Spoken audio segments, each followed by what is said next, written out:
Evening, folks. Hey, what's up, internet? It's the Jerry crew, yeah! If you're new here, welcome. We post every week, or at least we try to. We haven't really done that many videos like this. We did one, which I'll link it in the description, for Halloween. It was like a Halloween special. We weren't sure if we wanted to keep doing them, but honestly, like, we love horror and we love, like, creepypastas, so... Oh yeah, we do. This time, it's actually a little different. This creepypasta is written by Cass. And it's based on a story that actually happened to her. So you could hear it coming from us, it's true. Everything that happened in this story is true. Are you okay to read it? Are you gonna, be okay? Like, I wanted to tell this story for a long time, but I didn't know how to put it to words because it's kind of one of those, like, undescribable things. It's undescribable horror. Yeah, it is. I understand what Lovecraft was talking about now. Please be kind to us. Kassidy's been through a lot, okay? So she's putting herself out there. I hope that you guys could take away something from this story, and I hope that you can have a different perspective on someone that you thought you knew, but after this you're gonna know that you really don't. The Sunflower Big Bird by Kassidy from the Jerry Crew. We all have those memories. You know the ones I'm talking about. The ones that live in the deepest recesses of your mind, the cavernous domain, where all you have experienced echoes day and night for as long as you live. It is where the memory lives, in this quiet blackness, dormant for many years, until the tiniest twitch, the littlest sound, a diluted scent upon the breeze can bring it all back. I was 3 or 4 years old when my mother took me to the Children's Museum.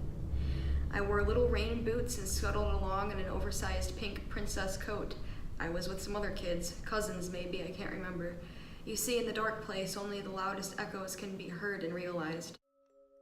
My mother was a new parent, and she had been thrilled that I was a daughter. There was a bright future of ballet classes and smiling dolls ahead of her and I. Childhood is one of those blissful periods where it seems that time stands still. No matter where you go or stumble, there's that knowledge that mommy is right behind you, ready to bandage up your bruised knee or sing you to sleep.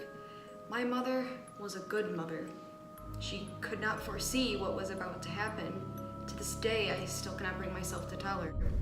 I've come close. When these memories I am about to relay to you come creeping back to the forefront of my mind, I sometimes wish for nothing else than for someone to understand. My mother was there. She was there when it happened. It happened all under her watchful eye and behind her back. It happened. But every time I come close to telling her, I step back. I open my mouth and close it. If she asked what was wrong, I tell her nothing. But the truth is that there is something. Something was there all those years ago. I told myself I was gonna read through the whole thing, and I just don't think that I can. It's okay. I'll take over for a little bit. Something happened. My mother was happy to bring me to the Children's Museum. There have been advertisements on the radio. Bring your kids to the Children's Museum to meet their favorite characters from Sesame Street.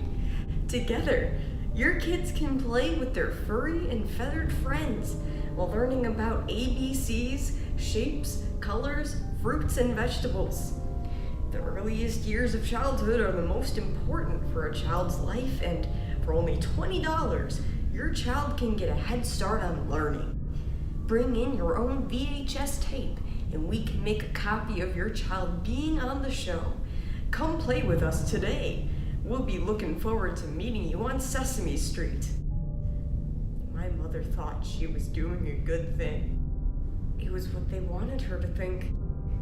A children's museum can conjure many images. Wild ragamuffin kids running around aimlessly while their parents idly watch. Germy, sticky exhibits that seem more like arcade games rather than actual academically stimulating activities. Noisy, screaming kids crying over stupid nonsense that can make parents want to jump off a high-rise. But that was what kids liked, so we went.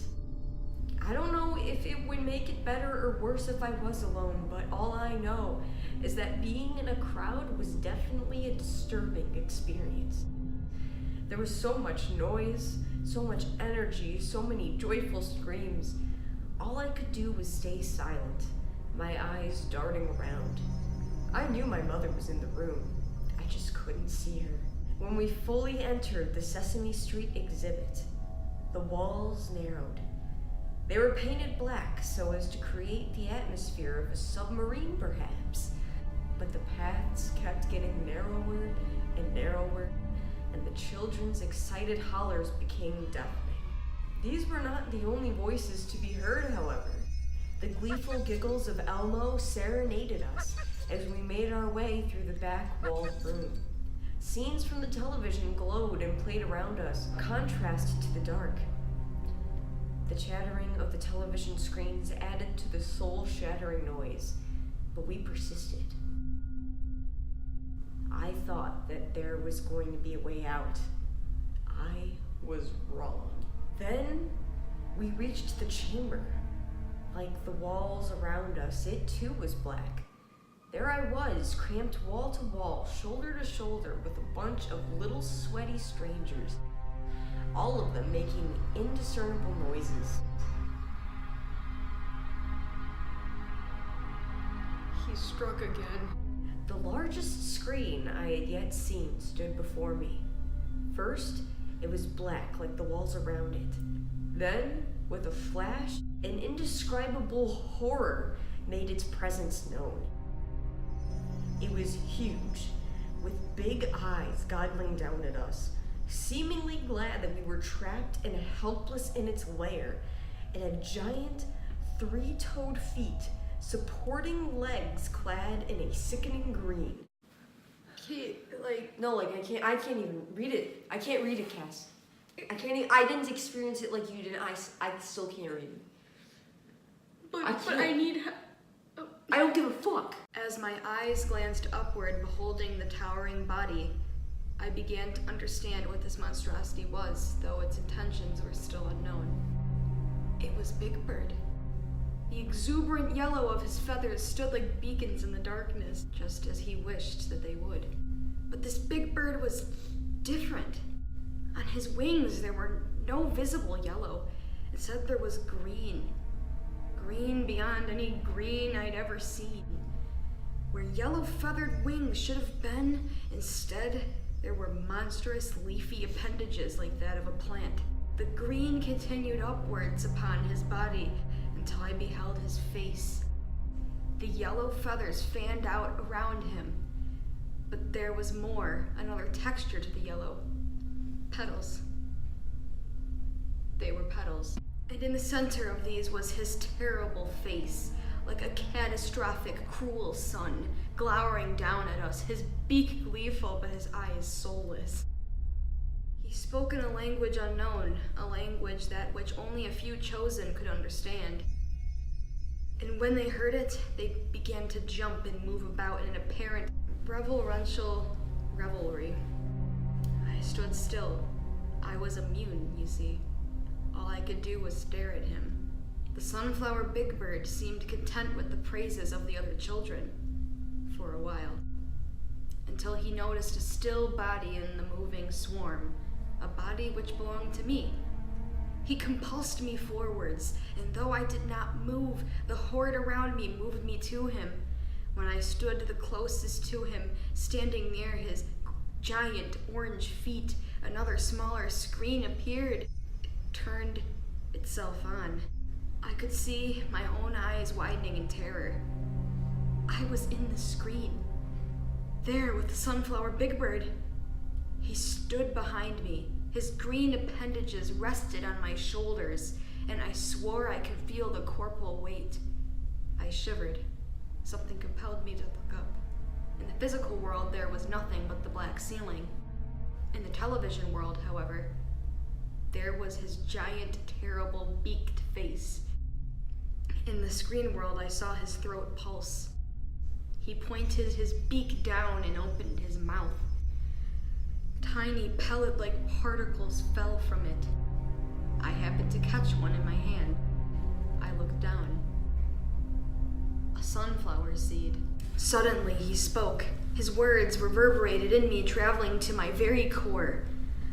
I could understand his awful speech. Sunflower seeds may be tiny, but they're full of nutrients, boomed the voice. They are a healthy snack, a gift that keeps giving. A gift, a healthy gift. It was a promise. He would return. I shook my head. Here I am alone in my apartment at 20-something, bent on becoming a successful adult. I'm professional now. I'm no longer afraid of the dark. I'm surrounded now by white walls and fluorescent lights shining from above me. But promises like that aren't forgotten, no matter how much I'd like to forget them. It's okay, Cass. It's okay. I'm taking over because Kassidy's too, I'll be okay in a couple minutes. You're really brave, Kate. When I was 15, I learned how to drive. The driver's ed teacher only wore sunglasses, even on cloudy days. I never saw his eyes. Never. I was afraid of driving, and he held me with a certain level of disdain. You have an internal battle within yourself, he once told me. One between restraint and self-confidence. I hadn't answered him. He shoved something into his mouth, grinding them up in his jaws. Then he took a clear cup, which had been waiting for him in the cup holder, and spat the remains of whatever he was eating into it. That horrifying feeling found me again. They were sunflower seeds. But I don't need to worry about driving anyway. I can walk to work, and when I don't want to, I can take the bus. This way, the sunflower big bird can never find me that way. It's been years. I've been happy. I've learned what it is to have a hangover, be stood up on a date, but I'm happy. I don't ever have to go back to the chamber, the realm of the sunflower big bird. A knock from my front door jolts me abruptly. I walk over to it and look through the peephole. A delivery man. I open it. Hi, are you Kassidy? Yeah, that's me. I have this package for you. I didn't order anything. Well, it's got your name and address, so I advise you to take it. Then, the delivery man leaves. I closed the door and examined the odd package. The man was right. My name and address glared up at me. I shrugged. I must have forgotten that I ordered something. I sat down on my couch and started to open it. There was some bubble wrap and plastic peanuts which fell upon my floor. I saw something rectangular and black. I blinked and then narrowed my eyes. I realized that it was a VHS tape. There was something scribbled on the side of it. 2001.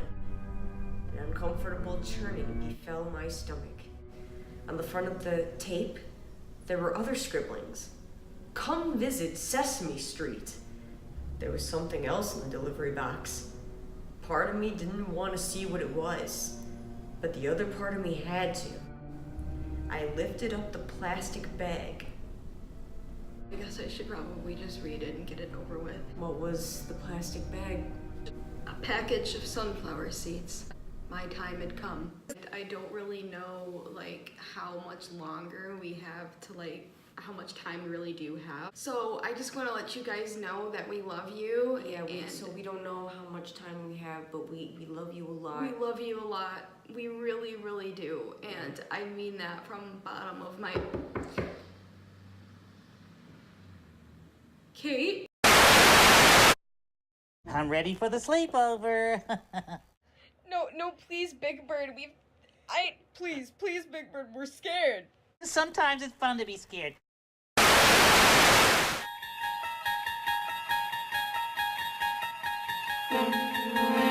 You know I love that video so much. I think I could watch it over and over, and I'd never get tired of it. The last note of a song from Jerry and his fucked up